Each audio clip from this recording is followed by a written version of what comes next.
What's up, guys?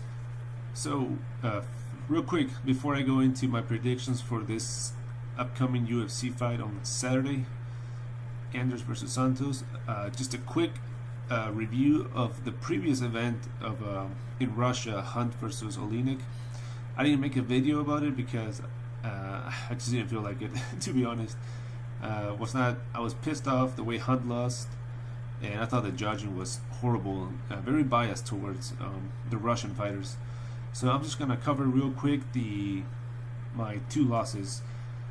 So first, I hit 3 out of 5, 60%. I've done that many times, but overall, I did 8 out of 12.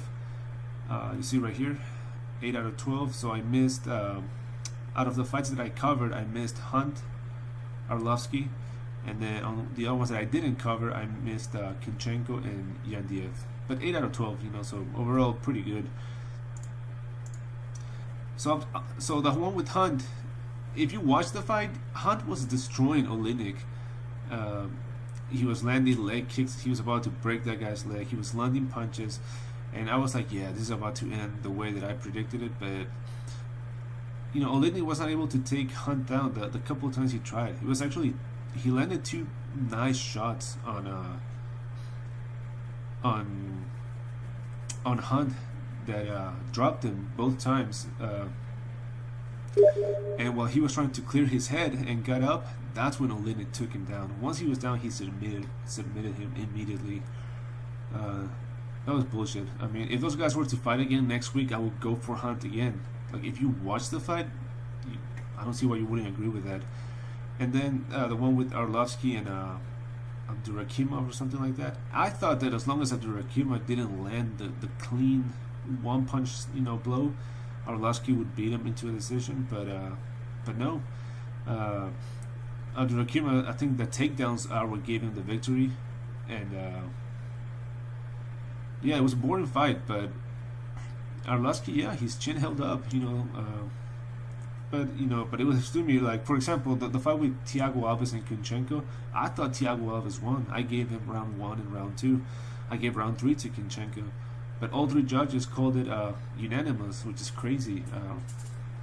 But whatever. It was a shitty event. It was not shitty. It was great for a fight card, but it was an event that most people didn't even watch. So whatever. Okay, so on this one, this Saturday, this fight went to so many changes. I don't even remember what all those changes were. I just remember that the last one was supposed to be Santos versus Jimmy Manuwa, and I think Sunday night it was announced that Manuwa pulled out and Eric Anders is taking it on 6-day notice, which is a bad idea, I think, especially versus Santos. And so I'm gonna start with this one, and I'm gonna start with Eric Anders. So if you remember my last review of Eric Anders, it was just like a few weeks ago when he fought that guy, was it Williams or something like that? Let's see real quick. Tim Williams. So on this fight, he was like minus 1,000 or something like that. It was ridiculous odds that. And I remember I had predicted that he was gonna steamroll through Williams. He did beat him, but it was very. I gotta say, for those odds, Eric Anders did not deliver. If I remember correctly, I gave round 1 to Tim Williams, which is crazy. I think round 2 I gave it to Anders, but it could have also gone to Williams, to be honest. I mean, those odds were way off. So either, I even talked about it, either Eric Anders was overrated or Tim Williams was just too underrated. But he did not look good in that fight. Obviously, he finished it with that head kick, midway through the 3rd round. But Eric Anders did not look like the killer that he was supposed to look like versus Tim Williams. And before that, he had a split decision over Machida, where I remember talking about how Machida's style it really seemed like it messed around with his with Eric Anders' game plan. Eric Anders is a guy that likes to pressure a lot and has very nice straight lefts. But overall, he's not really a devastating, amazing striker. And you can see that in his last fight versus a guy that was very slow and moves like a zombie. Even though Eric Anders liked to pressure, his pressure and overall striking skills, it's nothing compared to to Thiago Santos. I feel like if they meet up at the middle of the cage and they start exchanging, Thiago Santos should be able to light him up. However, Eric Santos does possess. Thiago Santos has shown he's been knocked out like 4 times in his life, and Eric Anders has power. So a flash KO is definitely not out of the question, out of the possibilities. But I mean, if he connects clean on Santos, Santos could easily get knocked out. But overall, I'm not, based on the last 2 fights that I've seen of Anders, I'm not too impressed. And I would say Thiago Santos. Yeah, I'm just gonna say it right now. Thiago Santos is the hardest, toughest, best fighter that Eric Anders has fought or is about to fight in his career. Even better than Machida. Maybe not Machida on his prime, but definitely this Thiago Santos would be the Machida that Anders fought. So yeah, big step up on 6 days' notice in Brazil. Man, it doesn't sound too good for Anders. So he's taking on Thiago Santos. Thiago Santos is coming into this fight for absolutely dominating Kevin Holland back in, I think it was UFC 225. It was a complete, total domination from Santos. Basically, 90% of the fight was Thiago Santos on top of Holland, landing brutal ground and pound. Not just pillow fist, or no, he was landing hard shots on Holland. Thiago Santos is a devastating striker, a very powerful striker that has an amazing body kick. He has knocked out a lot of people with that liver shot. But at the same time, Thiago Santos definitely, like I just mentioned, he's not an iron chin guy. He's been finished many times. Got knocked out by David Branch, which was a fight that, in the 2 minutes that it lasted, Thiago Santos was winning very solid. But then David Branch went for a takedown. Santos stopped it, and then on the way up, landed a right hand that just knocked him out. But submitted, knocked out, submitted. So this guy's definitely not, he can get finished for sure. So he has power on his punches, power on his kicks, brutal ground and pound. On the fight with Anthony Smith, who has a lot of hype going on right now ever since he went to the light heavyweight division, Thiago Santos also showed that he has grappling. He reversed at one point. Smith was on top of him, and Thiago Santos reversed him. And then, like I was talking about the liver kick, it was a liver kick from Santos that he threw on Smith that finished him. So this guy can definitely, hurt you if he lands. He likes to throw elbows too while exchanging punches. So yeah, Thiago Santos has a full arsenal. He's definitely a well-rounded guy. If I had to say what his biggest assets are his, legit. His best weapons are definitely his kicks, power in his kicks, power, and a brutal ground and pound too. That I would not be surprised if he tries to use it against Anders. Even Machida controlled Anders on the ground a little bit on their first fight. So on this fight, I'm gonna go with Thiago Santos. I'm trying to think what could this one end. This guy has not been finished before. He's lost a decision. But then I'm gonna go Thiago Santos knockout, first round. I think first or second round. I think that just the fact of how he looked versus Tim Williams, the fact that he didn't look like a killer versus Machida, the fact that he's taking it on 6 days in Brazil versus Santos, who was getting prepared for Jimmy Manuwa, who's an amazing striker. I'm gonna go with Santos by KO TKO. I'll have a round, but I think it's gonna be round 2. Yeah, Thiago Santos KO TKO round 2 for that one. And then we have Alex Oliveira versus Carlo Pedersoli. To me personally, this one is a mismatch. I think Oliveira is just so much better than Pedersoli, so that would kind of tell you what my prediction is going to be. So Alex Oliveira is coming into this fight from finishing Carlos Condit, who's a very tough guy. That guy has not been finished too many times. I mean, he has, but not too many. And I mean, he's a former world title challenger, and Oliveira dominated him on that fight, and eventually submitted him with the guillotine choke. This guy is a finisher, Oliveira. You know, I always talk about, you know, guys that, you know, you say they're finishers. Out of those 18 wins, 16 of them are by. I thought his record was 19, but sometimes this website is not fully up to date. I can see right here. Something must be missing, but 16 of those 18 wins are he has finished. Most of them by TKO, and a few of them by TKO, some by submission, and I think he has a couple decisions. But yeah, Oliveira definitely is not a guy that goes out there to, you know, just win on points or to coast and pull a decision. He goes there to finish you.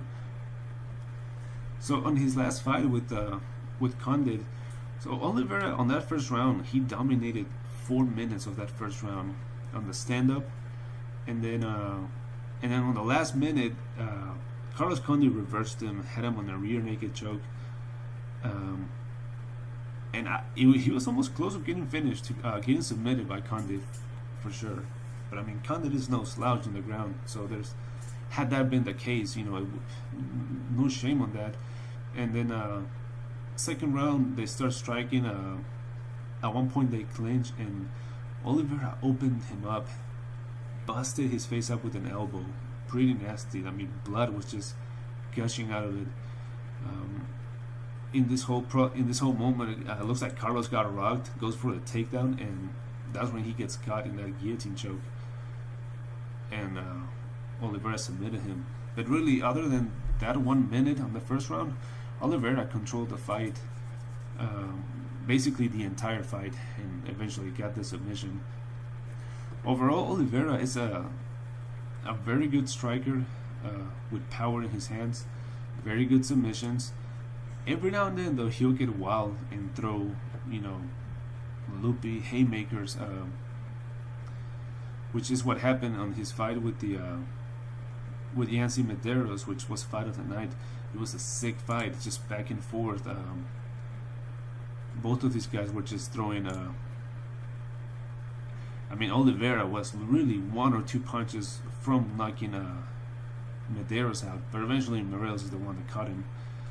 But very powerful striker, very very fast. Nice submission. He can definitely submit you if he has the opportunity. And he's taking on this guy, Carlo Pedersoli.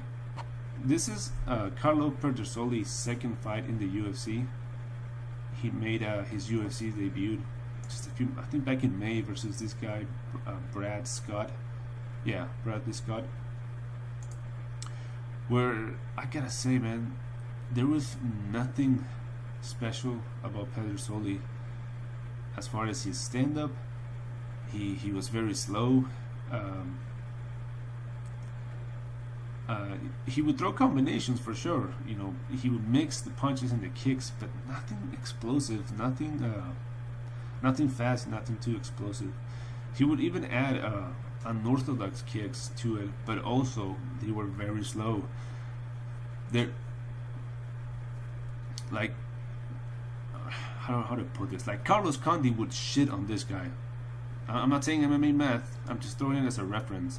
If you put this guy versus Condit, I think Condit would smoke him in 1 round. On that fight that he won, I think it was a split decision versus Brad Scott. He looked bad versus Brad Scott, who himself looked bad. So there's pointless for me to break into this guy's skills, because I mean his skills, like I said, is just below average. I don't see him being able to do anything to Oliveira, and I'm gonna go with Oliveira. Trying to think, it's tough when I think a fight is so loop-sided. So one-sided. I can't really say.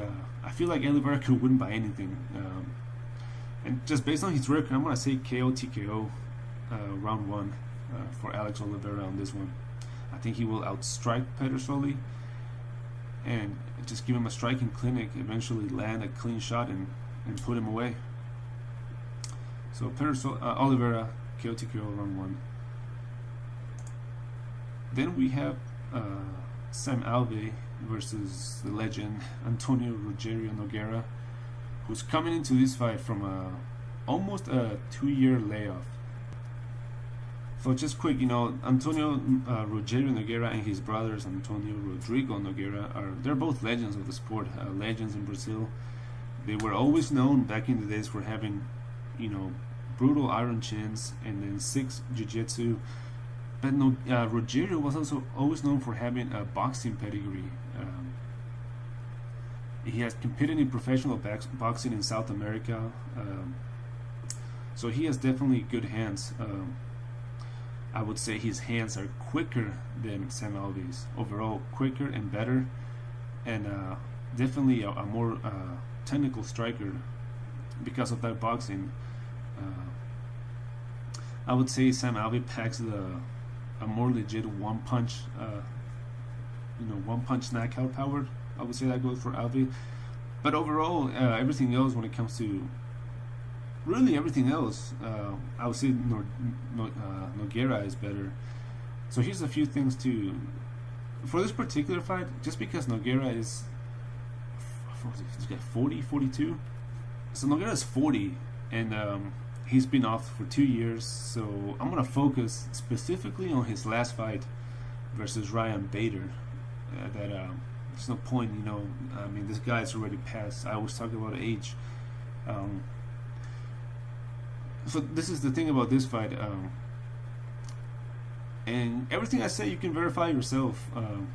If you watch the fight, Nogueira's last fight versus Ryan Bader, he was taking Ryan Bader. He was showing the much superior striking. Nogueira was the one landing his right hand, his left hand, and basically outstriking Ryan Bader. I mean, on a couple, he landed a really clean shot that you can tell Ryan Bader was hurt. He was stunned, and this was in the first round. Once Bader felt that left hand of Nogueira, he did not want any more to do with Nogueira's stand-up, and basically took him down midway to the first round, and that's how the remaining of the entire fight went, up until he finished in round 3. Basically, the remaining of round 1, Bader took him down, just ground and pound. All round 2, took him down and just landed brutal ground and pound, which also shows the chin of Nogueira. I feel like a lot of people would have been knocked out by the amount of brutal ground and pound that Bader was landing. Even quicker than before he actually did it. And then eventually, third round, again, Bader with his wrestling and just took Nogueira down and beat the shit out of him. But if you go watch the fight, you will see what I'm talking about. The fight started basically all round 2 and all round 3 was Bader on top of Nogueira, just with ground and pound. But the first couple minutes of round 1, maybe 3 minutes, it seems like Bader wanted to actually go out there and strike with Nogueira, and he realized, oh shit, this is a big mistake. So as far as hands, I want to believe that Nogueira will look like that for this fight, but I don't know. He's 40, and he's been off two years. So he's taking on Sam Alvey. I have talked about Alvey before. I think he was actually on my the first video I ever posted. this guy is a very, very slow striker. I mean, as far as speed and technique, like I said, he has nothing on Nogueira. He has the power, which he can certainly connect, but as far as hand speed, no, it's non-existent. This is gonna be his third fight in the light heavyweight division, where he has no reach or height advantage over Nogueira. 74, 75. And it seems like light heavyweight is going to be his home now.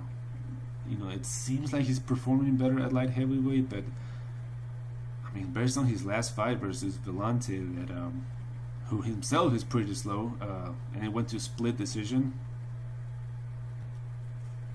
So Sam Alvey, this guy is like this guy's really like a zombie, like Frankenstein. The way how he fights, he moves slow. He has a very powerful left hand, a very nice chin. This guy will eat a lot of shots, as long as he's willing to eat 1, 2, or 3, as long as he's able to land one of his own. And the way he likes to fight is he always lets the other fighter take the center of the octagon, dictate the pace, and he likes to back up, almost with his back against the cage, and look for a counter. His takedown, I'm almost positive his takedown ability will not work against Nogueira.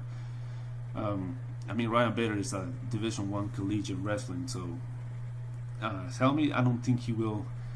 And while I can definitely see Alvey landing the punch that puts Nogueira out, I just think Nogueira is better. I just question his age and the 2-year layoff. But I have a feeling, I mean, Nogueira hasn't said anything, but I have a feeling that this could be Nogueira's last fight, retirement fight. It would make sense. The guy's 40, his brother already retired, he's fighting in Brazil, 2-year layoff.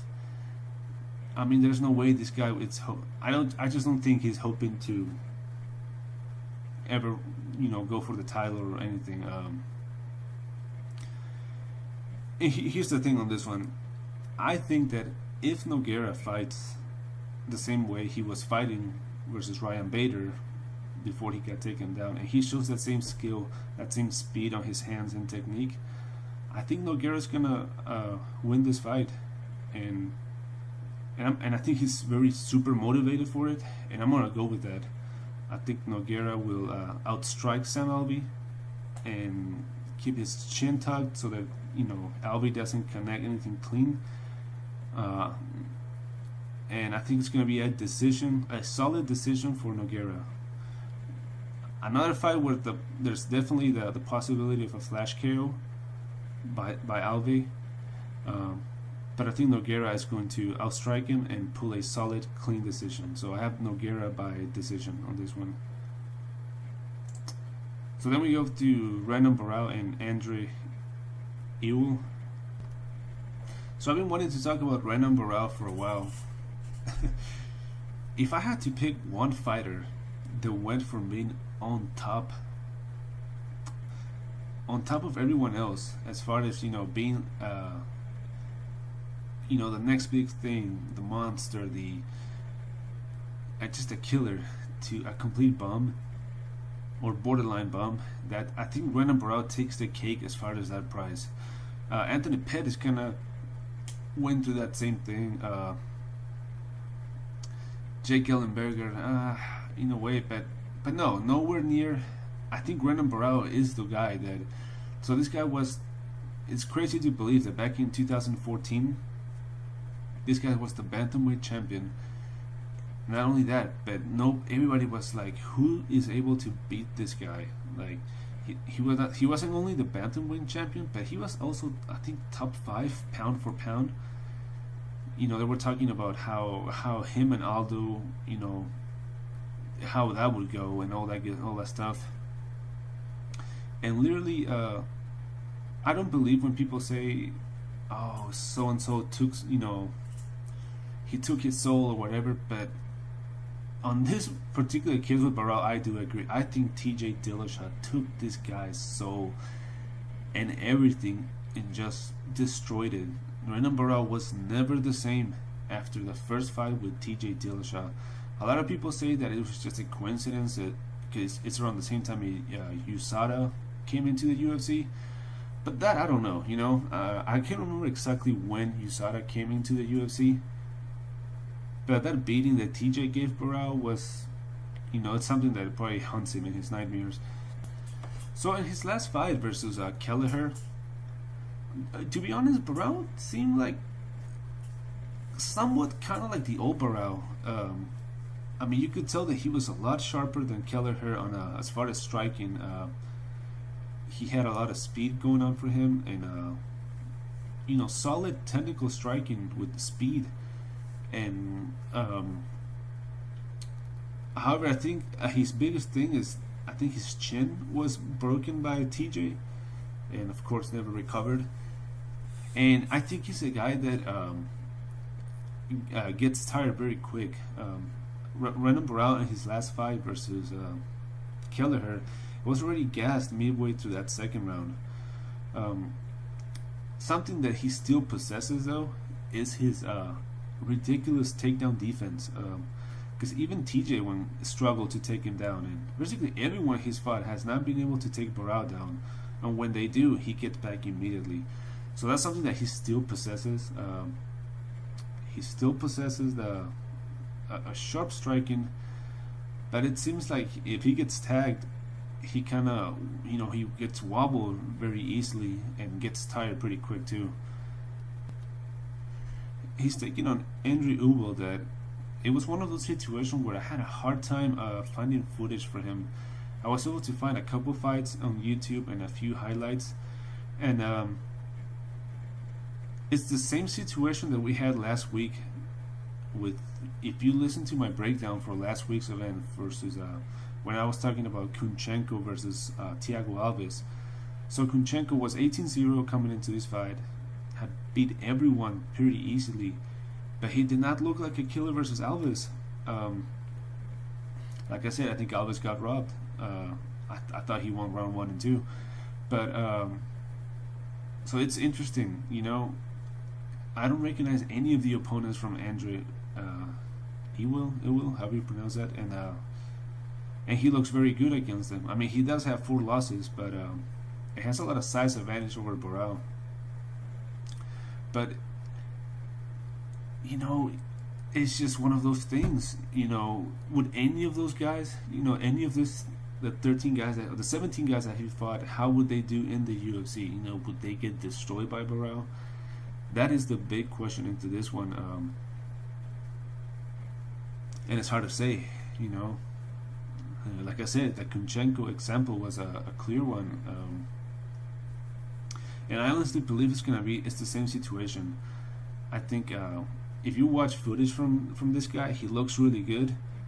But against who, you can look very awesome versus nobodies, and whenever they put you in front of in front of a killer, or not a killer, but that's not a killer anymore, but someone that has the experience that Barao has, he might not look too good.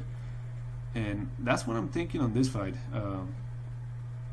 I'm thinking that all those opponents he has fought got nothing on Barao or anyone in the UFC, and I think Barao's going to win this one by submission. And that's what I'm going to go with. I'm going to go with first round submission, Barao. Not too happy welcoming to the UFC for Andre. That's the only ones I'm covering on the main card.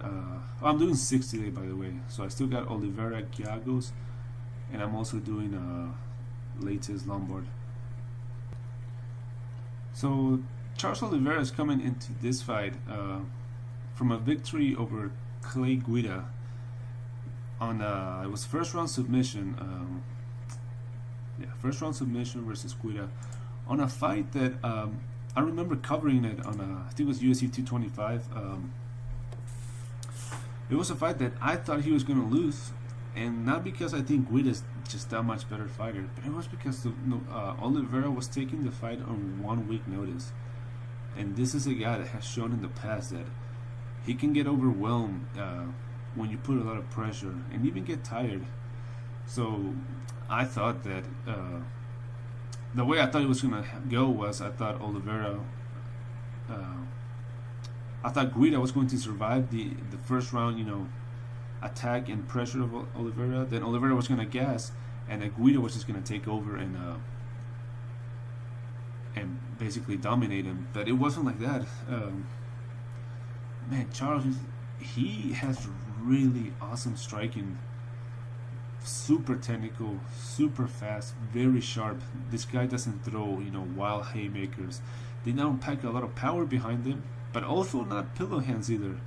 I mean, not a brutal knockout artist, but also not the other end either. Just decent, but very fast, very powerful, and of course his jiu-jitsu is just, ridiculous. If you watch that fight, his last fight with Guida, that again he took on 8 days' notice. He was outstriking Guida, no problem. Opened his face up with the jab. Guida was getting fucked up on the feet. So what did he do? Instinct goes for a takedown, right into Oliveira's guillotine and got submitted instantaneously. Something that I want to point out, guys. Charles Oliveira has only lost to elite level fighters. And I want to show you this right here. Look, Paul Felder, an elite guy. Ricardo Lamas, elite. Pettis, elite. Max Holloway, super elite. Frankie Edgar, former champ. Cub Swanson, elite. Cerrone, elite. Jim Miller, back in 2010, who I think at that point only had one loss in his record. So yeah, look at all the guys that Oliveira has lost to. All of them are killers and high-level guys. He has never lost to nobodies. And that's why he's fighting this Saturday. And a guy that is not elite, is not a killer. Christos Giagos has nothing going on for Charles Oliveira. This guy, another guy that I had to look. I mean, he's coming back from the UFC into the UFC after a 3-year gap. I was looking at his last fight versus Batista. Man, crazy wild haymakers, and you can look it up if you want to. Nowhere near the level of Oliveira, and the little grappling that he showed, so many levels below Oliveira. Obviously, one of those crazy haymakers, if it lands clean on Oliveira's chin, Oliveira could go down. And it's MMA, that can happen, but I'm gonna go with Oliveira on this one. Complete total domination, submission. Another submission that I have going on. I think Oliveira outstrikes him, hurts him. Either kind of like Guida, either he shoots for a takedown or Oliveira just takes him down and submits him. Oliveira submission, round 1 on this one. And then we have. The other one that I have is Leites versus Hector Lombard. Okay, here we go with an old guy again. Hector Lombard is a 40-year-old former Olympian judo guy that is coming into this fight on a 5-fight losing streak, which is a lot, especially in the UFC. Out of those 5 fights, he got finished in 3 of them. One of them was his last one versus C.B. Dalloway, where he lost because he's disqualified for landing a punch after the belt ended. That basically, C.B. Dalloway couldn't continue anymore, and a decision to Johnny Hendricks. So on that, speaking of that last fight versus Dalloway, it's the thing that I question about Lombard. Personally, I think he threw that punch on purpose, and the reason why I think he did that was because I think Dalloway beat him that first round. I think he landed nice kicks, nice punches, and Hector didn't really land anything solid on Dalloway. And I think Lombard was frustrated because of that, and that's why he threw that punch after the bell. You would have to watch it and make your own decision whether you think it was intentional or not. I mean, according to the referee, it was, and that's why he called it. Or I don't know if it was because of that or the fact that Dalloway couldn't, because it could have been a no contest, you know. Yeah, it could have been a no contest, but it was actually a disqualification. So it could have been, you know, who knows. But to me, I think it was intentional. And the thing is that, you know, CB Dalloway is nothing special when it comes to striking. And actually Lombard was not able to, you know, land anything other than that one shot where he clearly showed he has the power. He didn't really land anything on that first round, and I said I gave that first round to Dalloway. So he's coming into this fight on five losses. So, you know, he's back. Obviously he's in a tough spot, you know, very motivated, but he's also taking on a guy that is also super motivated for this fight. Leites has stated that this is his last fight. You know, it's in Brazil, and that he will retire after this one. And it's a situation where I've run into this before. You know, you gotta wonder who's more motivated, who doesn't want to lose more than the other one. You know, is it Lombard that has 5 in a row? This will be 6 in a row if he loses. Or is it Leites that is his last fight in his home country of Brazil? It's tough, you know, if you really think about it, it's tough. You could argue they're both equally motivated. You know, why would Leites want to lose in his last fight in his home country? Why would Lombard want to lose and have 6 in a row and lose to a guy that, you know, doesn't really do much? Even if Lombard wins, it doesn't do much for him. Losing to him, it's even worse. But as far as, you know, putting all that aside, you know, putting the motivation, I think they're both equally motivated, in my opinion. I think here's the thing about this fight. I think Leites' best chance for this fight is to take Lombard down. I don't think he has the power or the skill enough striking to put Lombard into trouble. I feel like if he takes him down, he can definitely submit it, but that is way easier said than done. You know, this guy's a former Olympian judo guy. Look at his takedown defense. If anything, he could take him down and do some ground and pound. I think kind of like he did versus Jake Shields, I think it was. But you know, I'm gonna go with Hector Lombard here. I think he's gonna be very patient. I think he's gonna keep the fight standing, and love to land a clean right hand that puts Leites away. And that's my prediction for this one. I'm gonna go with Hector Lombard. KO TKO round 1. And here's my topology, guys. Like I always do. This is me, my sensei. All my awards that I've done. But so I got Santos KO TKO. I'm gonna make it round 2, like I said. I think he wears him out round 1, finishes him round 2. So Thiago Santos KO TKO round 2. I have Alex Oliveira submission round 1. I have Nogueira by decision. I have Barao. What did I say? I think I said submission. Yeah, I'm gonna go submission round 2. Barao. Charles Oliveira submission round 1. Here we go. Lombard KO TKO round 1. And which one else am I gonna throw in here that this is not part of my win or lose, doesn't go towards my score. I got Trinaldo KO TKO round 1, but I'm not covering it, but that's what I think is gonna happen. And that's it, guys. Final summary. Santos KO TKO round 2. Oliveira submission round 1. God damn it, is that what I said? Fuck! I'm sorry, guys. What the hell did I say for that one?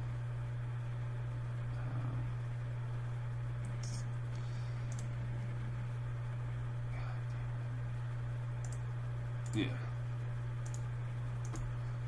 So Santos, KO round 2, Oliveira submission round 1, Nogueira decision, Barao decision round 2, Oliveira submission round 1, and Hector Lombard KO round 1.